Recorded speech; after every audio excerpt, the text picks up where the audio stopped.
యేసయ్య నామములో హృదయ అంతరంగం నుంచి మీకు శుభవందనాలండి. మత్తయి రాసిన సువార్త 6వ అధ్యాయం 27వ వాక్యాన్ని చదువుకుని ఈ రోజు కొరకు మనము ప్రార్థన చేద్దాం. మీలో నెవడు చింతించుట వలన తన ఎత్తు మూరడెక్కువ చేసుకొనగలడు. దేవుని బిడ్డలారా, 5,000 మందికి పైగా దేవుని సన్నిధిలో దేవుని వార్తలను వింటున్నటువంటి దేవుని యొక్క ప్రజలతో దేవుడు ఇక్కడ మాట్లాడుతున్నాడు. దేని గురించి మాట్లాడుతున్నాడు? చింతించు వాటిని గురించి మాట్లాడుతున్నాడు. ఈ ప్రజలు దేనిని గురించి చింతించారండి? వాళ్ళ యొక్క అనుదిన అవసరతలను గురించి చింతించారు. అంత మాత్రం కాదు, వాళ్ళ భవిష్యత్తును గురించి చింతించాడు. దేవుని బిడ్డలారా, ఈనాటికి మీరు దేని గురించి చింతిస్తున్నారు?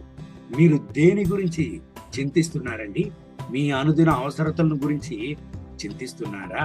మీ అనుదిన అవసరతల గురించి, మీ భవిష్యత్తును గురించి, మీ బిడ్డల భవిష్యత్తును గురించి ఒకవేళ మీరు చింతిస్తున్నారా?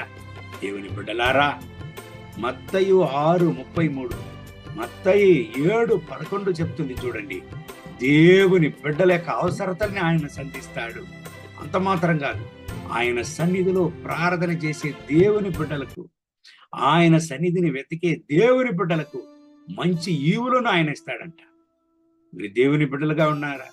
దేవుని వెతికే దేవుని బిడ్డలుగా ఉన్నారా? దేవుని కొరకు ఈ భూలోకంలో జీవించే దేవుని బిడ్డలుగా ఉన్నారా? మీరు చింతించకండి. మీ అవసరతలను దేవుడు సంధించను.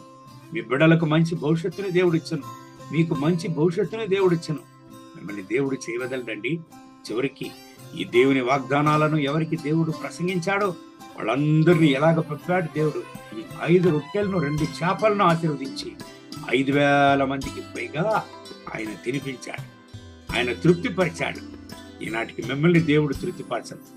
చింతించకండి, దేవుడు మీకున్నాడు. దేవుని చేత మీరు ఎన్నుకొనబడిన దేవుని బిడ్డలు. మత్తయి 6:26 చదివినట్లయితే, ఆకాశ పక్షులను పోషించే దేవుడు మిమ్మల్ని పోషించడా అని దేవుడు ప్రశ్న అడుగుతున్నాడు. దేవుని బిడ్డలారా, ఎన్నో కష్టాలు మీ జీవితంలో వచ్చి ఉండొచ్చు. ఇంతవరకు దేవుడు మిమ్మల్ని చేయవదలడా? ఇది వరకు మిమ్మల్ని నడిపిన దేవుడు ఇంకనో చేయవదలడు. మీతో కూడా ఆయన ఉండును. మీ అవసరతలు సంధించను.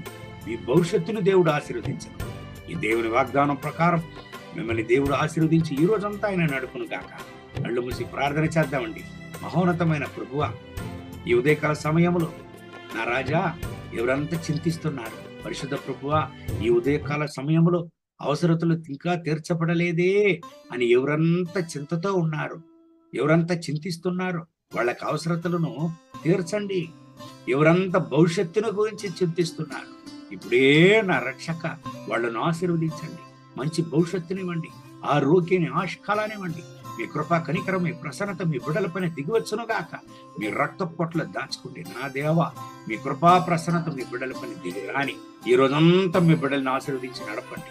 వీళ్ళ అవసరతలు సంధించి ఆశీర్వదించి అనేక మందికి ముందు జీవంగల సాక్ష్యంగా నిలపండి. వీళ్ళ యొక్క బాధలను, కలతలను, వేదనలను నిర్మూలించండి. వీళ్ళని బలపరచండి. యేసయ్య నామములో వేడుకుంటున్నాం మా ప్రియ పరలోకపు తండ్రి. ఆమేన్, ఆమేన్. May God bless you. Have a good day.